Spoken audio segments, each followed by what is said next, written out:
এবার ভোট কিভাবে দেব? এবার নাকি একদিনে 2 ভোট? তার মানে ভোটটা 2বার যেতে হবে? 2বার এই আমরা সামনে আইয়ে না, সামনেই করেন। কিন্তু এই সব অসুবিধা নেই। যাবতীয় দুশ্চিন্তা আজ দূর হয়ে যাবে। চলুন দেখি আগামী ত্রয়োদশ জাতীয় সংসদ নির্বাচন এবং গণভোটের দিন আমরা কিভাবে ভোট দেব।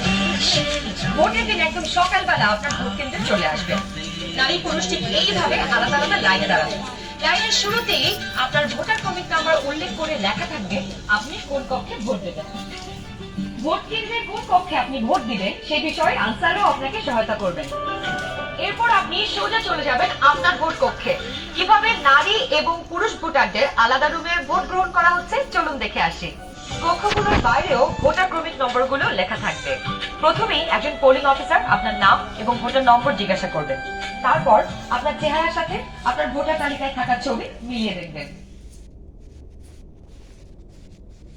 এটা আমি, এখানে একটু খারাপ আসছে ছবি। বাবার নাম? আনসুজ্জামান। ভোটার আয়শা খানম, ভোটার নাম 0157।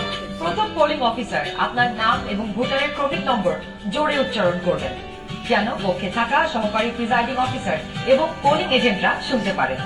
এরপর দ্বিতীয় পোলিং অফিসার আপনার আঙুলে অমোচনীয় কালি লাগিয়ে দেবেন। তারপর আপনি চলে যাবেন সহকারী প্রিজাইডিং অফিসারের টেবিলে। প্রিজাইডিং অফিসার আপনার ভোটার নাম্বার লিখে আপনাকে দ্রুত ব্যালট পেপার দেবেন।